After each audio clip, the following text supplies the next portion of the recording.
Hi guys, it's me again. We're back with Because of Mr. Terupt, and I believe we're in chapter 17, which is Jeffrey's chapter. And remember, we left off with, I think it was Jessica's chapter, and they were at the collaborative center or something like that for kids with special needs. Collaborative classroom, that's what it was. And Jeffrey was on fire with those kids. He was just so happy, and normally everyone thinks he's really grumpy, and when he was with those kids, he was raring to go. So let's find out what Jeffrey was thinking during all this. All right, chapter 17, Jeffrey. Peter called them retards, and Alexia laughed like it was funny or something. I should have just punched them then. It's a good thing they weren't in my group. I went downstairs with Jessica and Anna. They seemed a little scared, but I didn't say anything. We walked into Miss Kelsey's class and I met the kids. They were great. Joey was full of love. All he wanted to do was play and hug me. He didn't get upset about anything, not even winning or losing when we played games.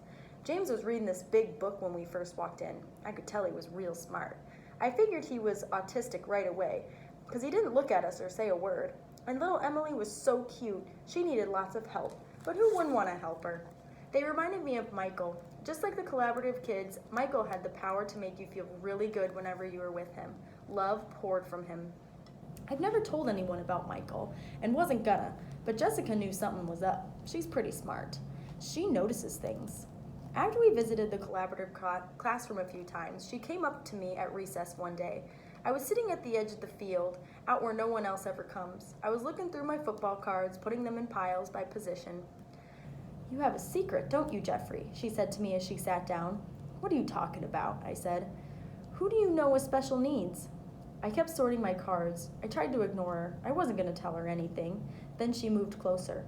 I've got a secret no one knows about, too. No one, not anyone at this school, she said.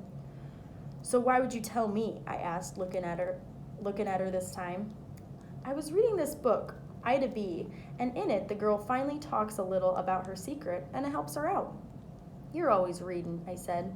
The characters help me understand and think about things, she said. They help me know what to do. QBs, where was that pile? Is that why you handle Alexa differently than any of the other girls? I said. I guess so. Well, you can tell me your secret. I'm listening. Can I get a look at some of those cards while I talk? She reached for my running backs pile. No! I pushed her hand away. Nobody ever touches my cards. She was quiet. I might have scared her a little. Sorry, I said.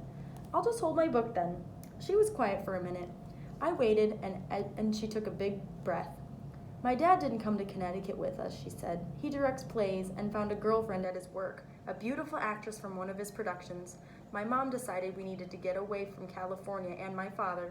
So here we are. I kept sorting my cards, but I was listening, and Jessica knew I was. After a few seconds, she kept talking. She had more to get off her chest. I didn't want to come, but my mom told me I had no choice. Boy, was I ever angry with her. Angry like I've never been before. I figured my dad was dumping her, not me, so why did I have to leave too? Silly, right? I could never live without my mom. I stayed busy with my cards because I didn't know what else to do. I didn't want to ruin it for Jessica. She had a lot to tell, so I stayed quiet.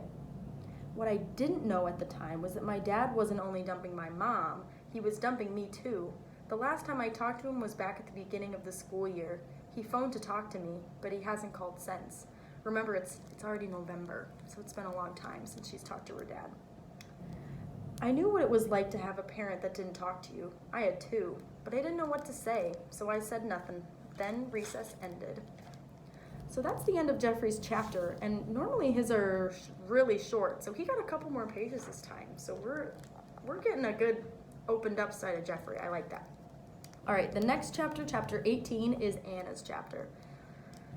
I was pretty scared when Mr. Terupt first told us about going to the collaborative classroom. I didn't know those kids, only that they were gross and messy, but I didn't complain. I was happy when I found out Jessica was in my group. She and I have been eating lunch together. She's always reading and she's smart, but she doesn't act like a know-it-all. She tells me about her books if I ask without giving away too much of the story. I wasn't expecting or looking for a special friend, but Jessica showed up this year all the way from California, and I like her a lot. Excuse me. I'd like to ask her over to my house, but no one has ever come over before. I'm not sure what Mom would think. I'll have to think about it some more. Jeffrey was in our group too. All I know about him is that he always seems mad at everyone. That wasn't how it turned out though. Jeffrey was nice with the kids, really nice. And I didn't feel scared because Miss Kelsey and Jessica were with me. Miss Kelsey knew I was nervous, and she helped me get used to everything a little at a time. I noticed she didn't wear a wedding ring. Mr. Terupt had a lot of options. Remember, Anna's the one who's always noticing things like that. She's quiet, but she's observant. Little Emily was so cute. I didn't want to touch her hands because she always had them in her mouth and had slobbery spit all over them, but Miss Kelsey gave us a handkerchief to wipe her up with every once in a while, and then it was okay to touch her. I held her hand on the way to do jobs and on the way back. She smiled at me, and then I felt like I was going to cry. I hadn't expected that. One day, after everybody had been to visit the collaborative classroom at least once, Mr. Terupt decided we needed to discuss our group experiences. Mr. Terupt, I said before we got into a serious discussion, did you know that Miss Kelsey doesn't wear a wedding ring? Is that so? Yes, and neither does Miss Newberry from across the hall. I did know that, but thanks for those observations, Anna. Then Peeta started in, ooh, Terupt and Newberry sitting in a tree, K-I-S-S-I-N-G. Okay, Peter, ha ha. Mr. Terupt held up his hands. Enough of the matchmaking, though I appreciate you looking out for me, Anna. Now, how about sharing your experiences? I wanted to tell Mr. Terupt that my mom didn't have a wedding ring, but he moved on. Jessica was the first to speak up. Mr. Terupt, why is James in that room? He seems really smart. Yeah, Peter said. He knew how many forks and stuff were on the table without even counting them. You should do some math with him, Luke. Not exactly a retard then, huh, Peter? Mr. Terupt said. No. Peter's voice lowered, and so did his head. He's autistic, Jeffrey said. No one said anything, probably because we were so shocked that Jeffrey had spoken at all, and because we didn't know what he meant.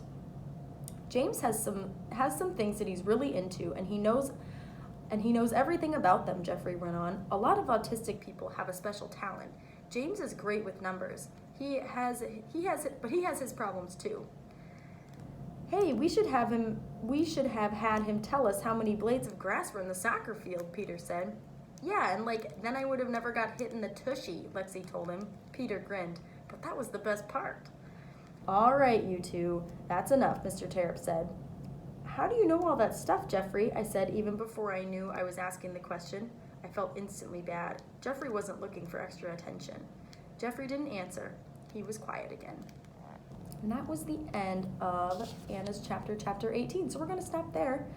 And we will be back next time with chapter 19, I believe, Danielle's chapter. Bye.